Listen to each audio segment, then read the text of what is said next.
Channel में आपका स्वागत है। आप देख रहे हैं दिन भर की ताज़ा खबरें।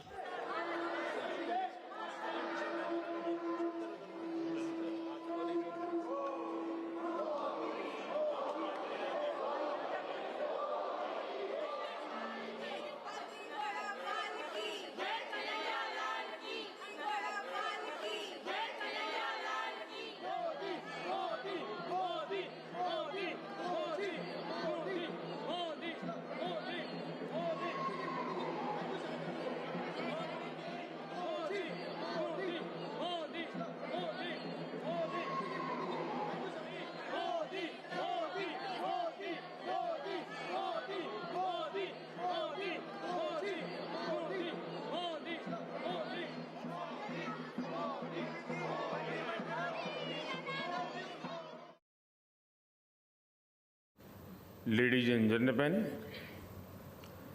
distinguished delegates, Namaskar. Welcome to India.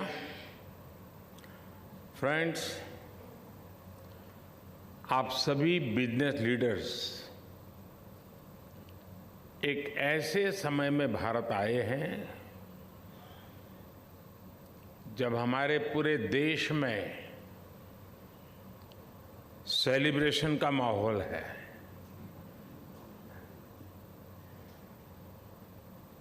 Bharat में हर साल आने वाला लंबा फेस्टिवल सीजन एक तरह से प्रीपोन हो गया है। ये फेस्टिव सीजन ऐसा होता है जब हमारी सोसाइटी भी सेलिब्रेट करती है और हमारा बिजनेस भी सेलिब्रेट करता है। और इस बार ये 23 अगस्त से ही शुरू हो गया है।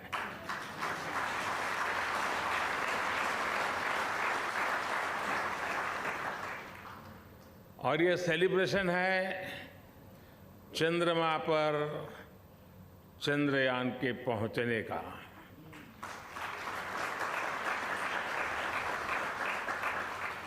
भारत के लूनर मिशन की सफलता में हमारी स्पेस एजेंसी इसरो की बहुत बड़ी भूमिका है, लेकिन साथ ही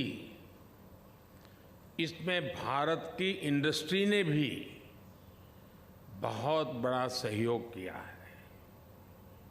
चंद्रयान में यूज किए गए अनेक कंपोनेंट्स हमारी इंडस्ट्री ने, हमारी प्राइवेट कंपनियों ने, हमारे एमएसएमईज ने उसको आवश्यकता के अनुसार तैयार कर समय सीमा पर उपलब्ध कराए हैं।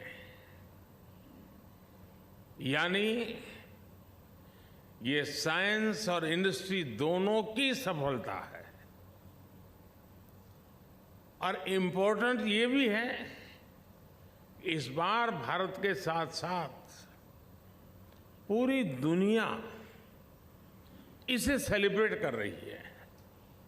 ये सेलिब्रेशन एक रिस्पॉन्सिबल स्पेस प्रोग्राम चलाने का है।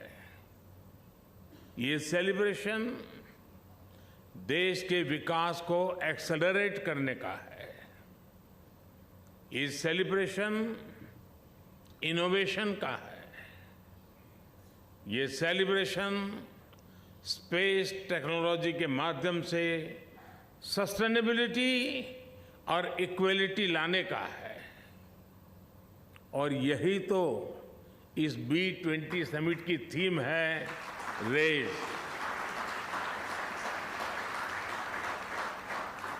It is about responsibility, acceleration, innovation, sustainability and equality.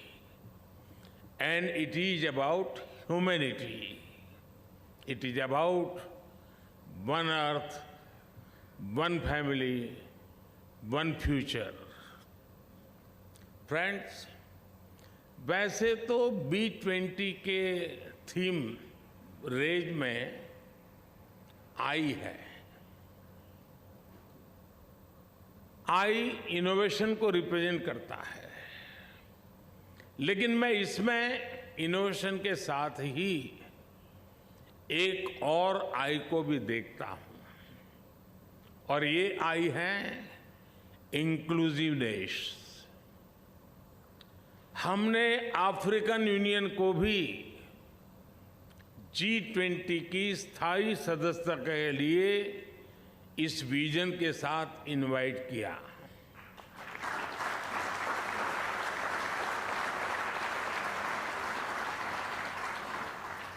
B20 में भी अफ्रीका के इकोनॉमिक डेवलपमेंट को एक फोकस एरिया रखा गया है। भारत का मानना है कि ये फोरम अपनी अप्रोच में जितना इंक्लूसिव होगा, उतना ही बड़ा इसका इम्पैक्ट होगा। इससे ग्लोबल इकोनॉमिक चैलेंजेस को हैंडल करने, ग्रोथ को सस्टेनेबल बनाने और यहां लिए गए फैसलों के इम्प्लीमेंटेशन में हमें उतनी ही अधिक सफलता मिलेगी। फ्रेंड्स, कहते हैं कोई भी आपदा आती है, बड़ा संकट आता है, तो वो हमें कुछ न कुछ सबक देकर जाता है, सिखाकर जाता है। 2-3 साल पहले हम दुनिया की सबसे बड़ी महामारी, 100 साल में आए सबसे बड़े संकट से गुजरे हैं। इस संकट ने दुनिया के हर देश को, हर समाज को, हर बिजनेस हाउस को, हर कॉरपोरेट एंटिटी को एक सबक दिया है।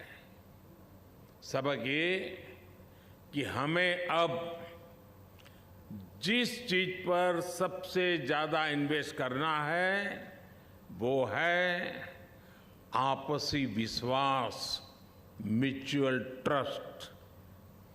कोरोना ने दुनिया में इस आपसी विश्वास को तहस नहस कर दिया है, और अविश्वास के इस माहौल में जो देश पूरी संवेदनशीलता के साथ, विनम्रता के साथ विश्वास का झंडा लेकर आपके सामने खड़ा है, वो है भारत।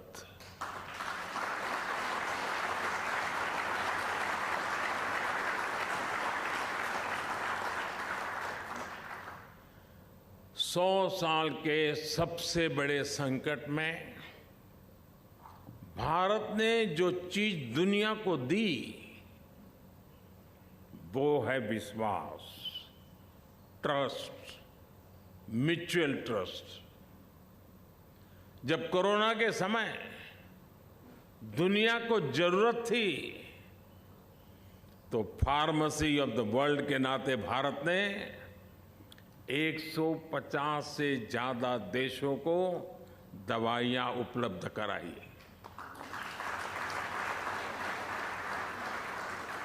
जब दुनिया को कोरोना की वैक्सीन की जरूरत थी, तो भारत ने वैक्सीन का प्रोडक्शन बढ़ाकर करोड़ों करोड़ों लोगों की जान बचाई।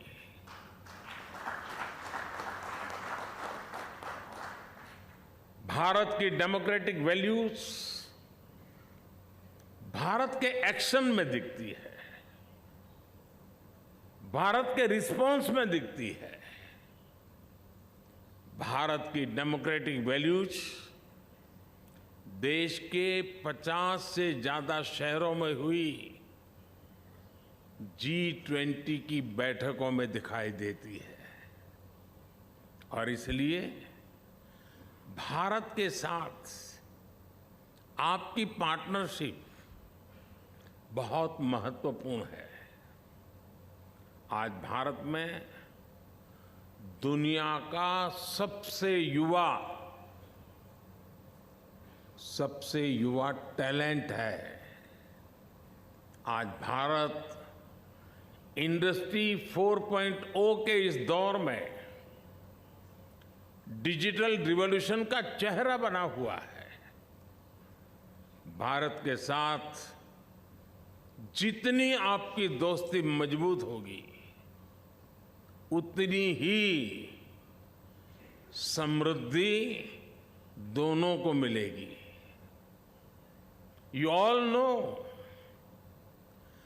business can transform potential into prosperity, obstacles into opportunities, aspirations into achievements. Whether they are small or big, global or local, business can ensure progress for everyone.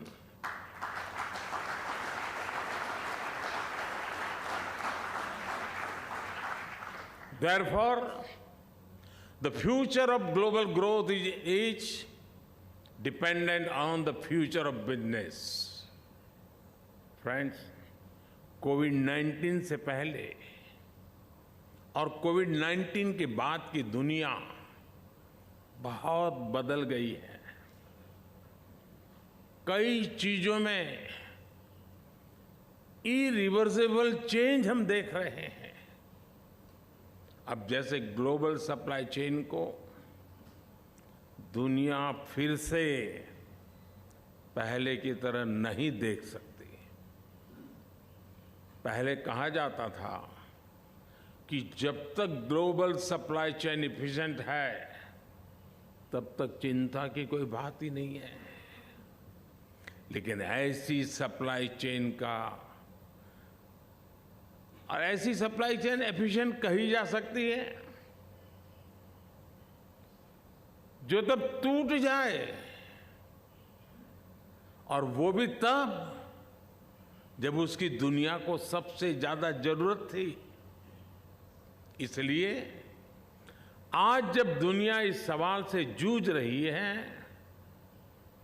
तो साथियों मैं आपको विश्वास देता हूं, इस समस्या का समाधान भारत है।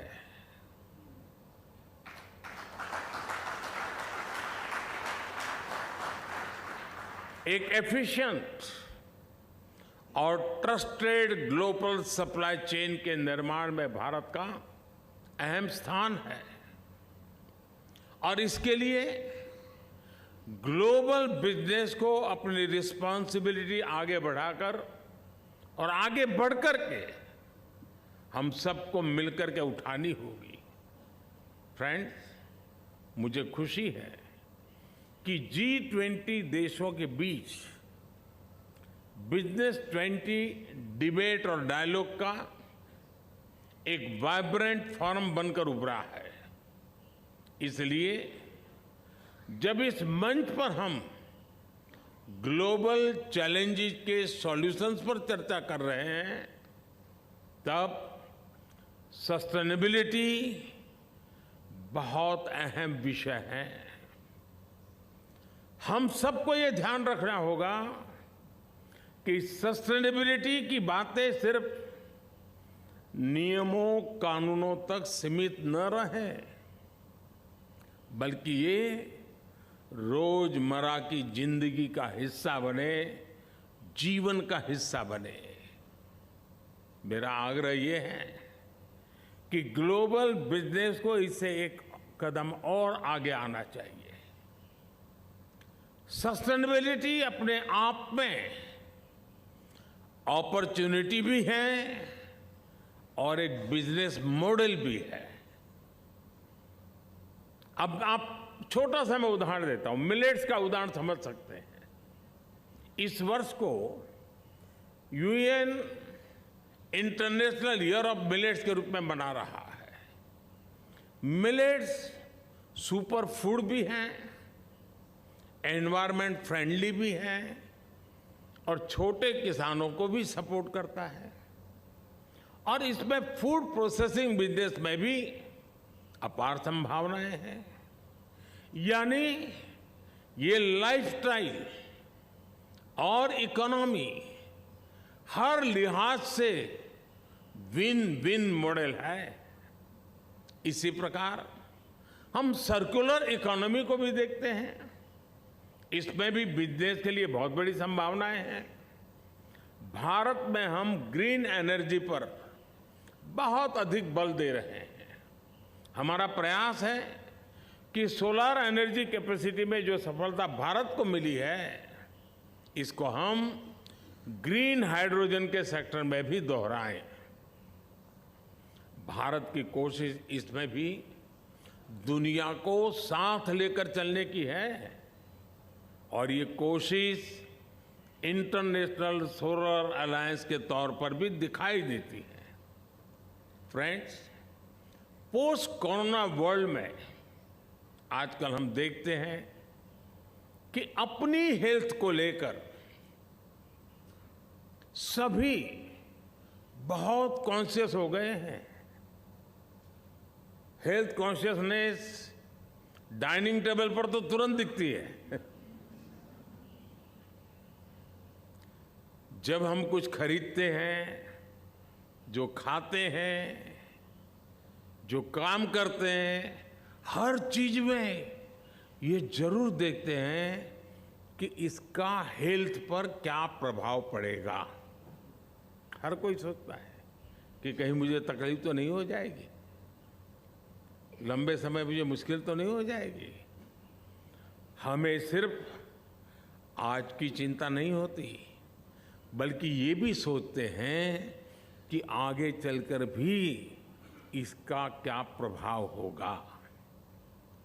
मेरा मानना है यही सोच बिजनेस और सोसाइटी की प्लेनेट को लेकर के भी होनी चाहिए।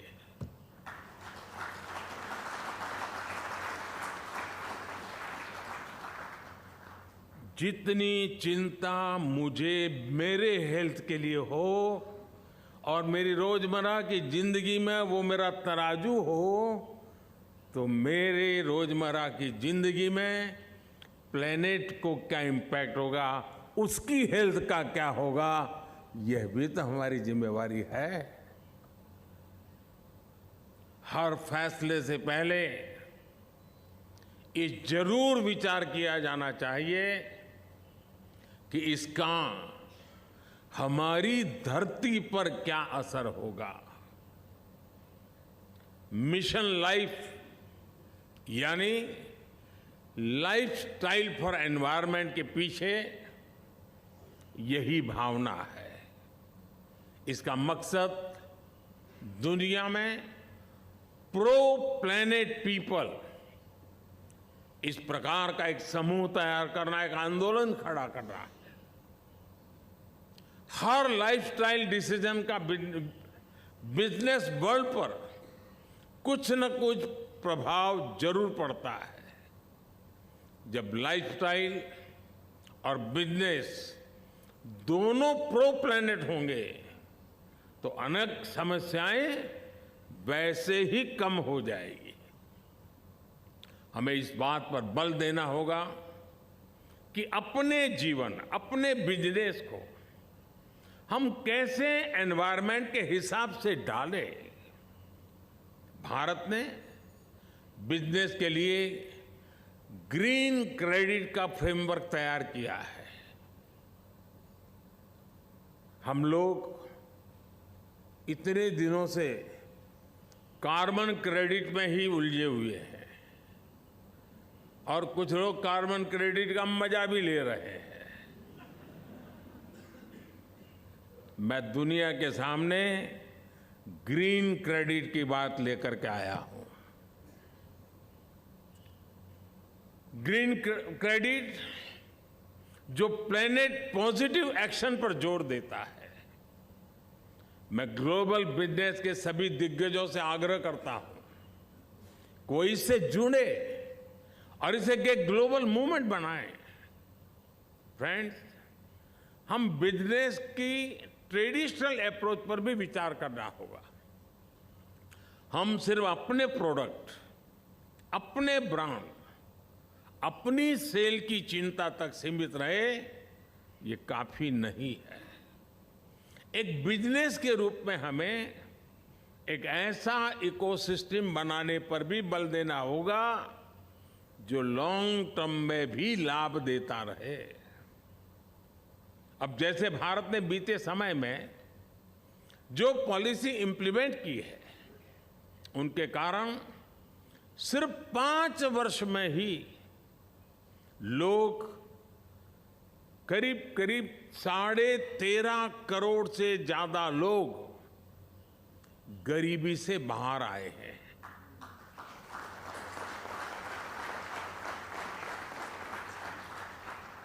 ये जो गरीबी से ऊपर आने वाले लोग हैं, जो न्यू मिडिल क्लास है, और मैं मानता हूं यही सबसे बड़े कंज्यूमर है,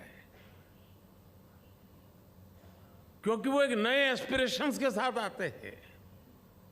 जो न्यू मिडिल क्लास भी भारत की ग्रोथ को मोमेंटम दे रहा है।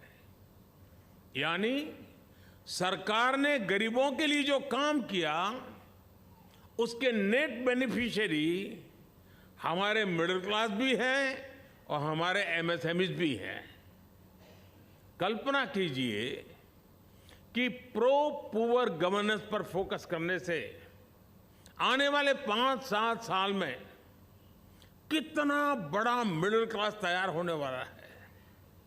इसलिए हर बिजनेस को ज्यादा से ज्यादा लोगों की, और ये जो परचेजिंग पावर बढ़ रहा है, उस परचेजिंग पावर मिडिल क्लास का जैसे जैसे बढ़ता है, तो सीधा सीधा वो बिजनेस पर बहुत बड़ा इंपैक्ट क्रिएट करता है। और हमने इस दोनों पर एक समान रूप से कैसे फोकस करना है। हमारा फोकस अगर सेल्फ सेंट्रिक रहा, तो मैं नहीं मानता हूं कि हम खुद का भी भला कर पाएंगे और दुनिया का भी भला कर पाएंगे। ये चुनौती हम क्रिटिकल मटेरियल, रेयर अर्थ, ऐसे कई मेटल के मामले में अनुभव भी कर रहे हैं। ये ऐसी चीजें हैं जो कहीं बहुत अधिक हैं, कहीं है ही नहीं, लेकिन जरूरत पूरी मानव जात को है। जिसके पास वो अगर इन्हें ग्लोबल रिस्पॉन्सिबिलिटी के रूप में नहीं देखेगा, तो ये एक नए कॉलोनियलिज्म के मॉडल को बढ़ावा देगा। और ये मैं बहुत गंभीर चेतावनी दे रहा हूं।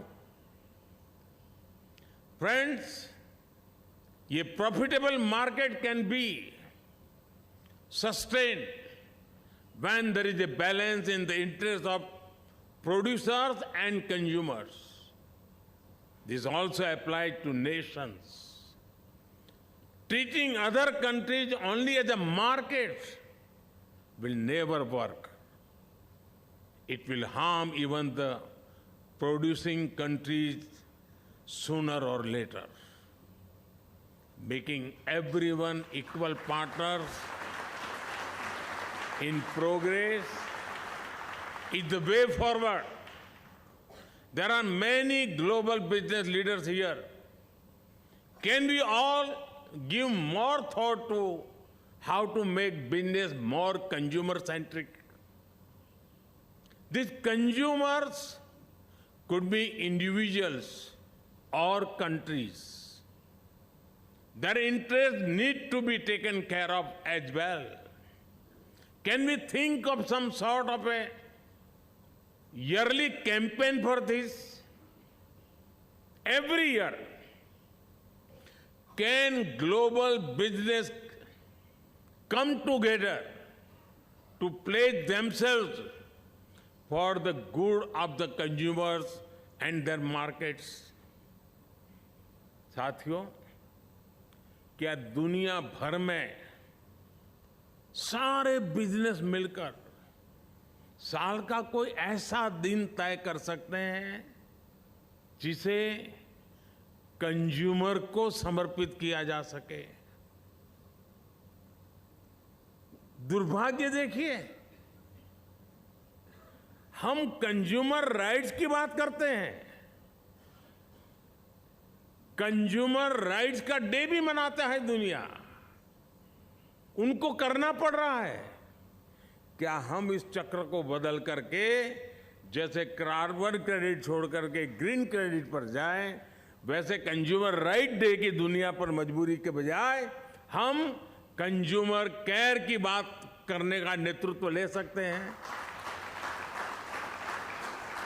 एक बार हम कंज्यूमर केयर डे मनाना शुरू करें, आप कल्पना कीजिए कितना बड़ा पॉजिटिव सिग्नल्स के साथ का एनवायरनमेंट बदल जाएगा। अगर कंज्यूमर की केयर बात होगी तो राइट से जुड़े उनके मुद्दे अपने आप सॉल्व हो जाएंगे साथियों। इसलिए इंटरनेशनल कंज्यूमर केयर डे ऐसी व्यवस्था पर मैं चाहूंगा कि आप सब साथी मिलकर के कुछ सोचिए। इससे बिजनेस और कंज्यूमर के बीच ट्रस्ट को और अधिक सशक्त बनाने में मदद मिलेगी। और हमें याद रखना है कि कंज्यूमर सिर्फ एक ज्योग्राफी के भीतर के रिटेल कंज्यूमर नहीं है, बल्कि अलग अलग देश भी हैं जो global trade, global goods and service के कंज्यूमर है।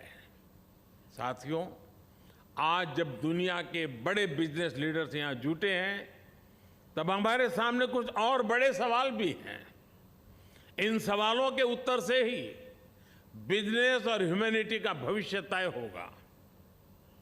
और इनके जवाब के लिए आपसी सहयोग जरूरी है।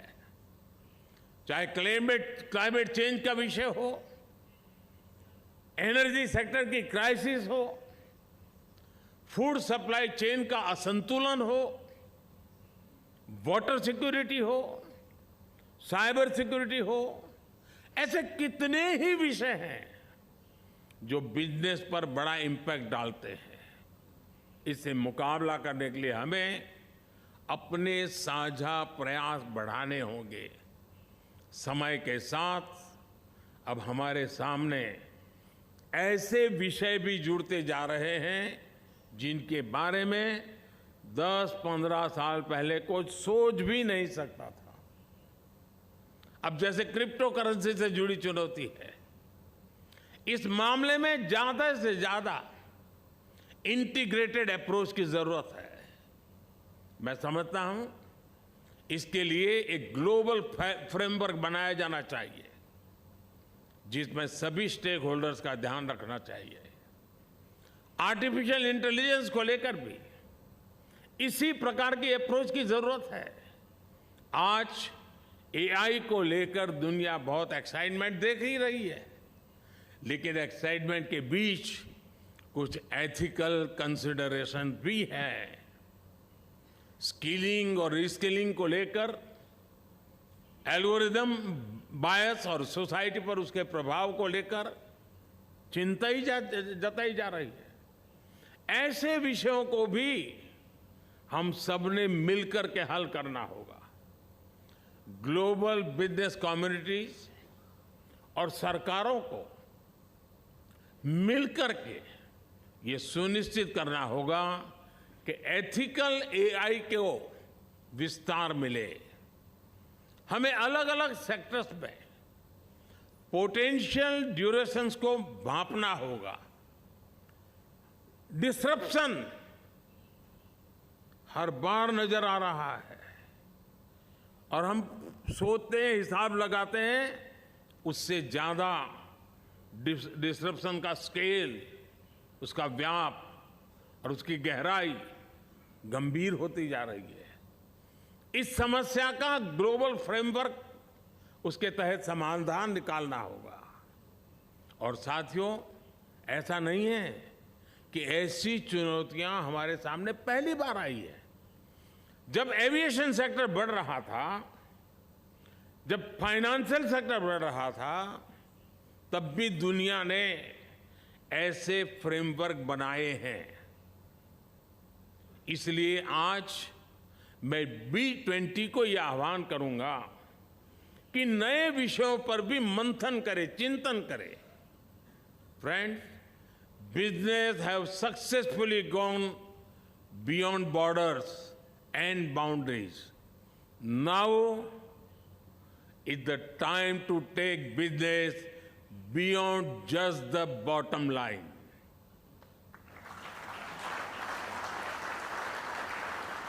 This can only be done by focusing on supply chain resilience and sustainability.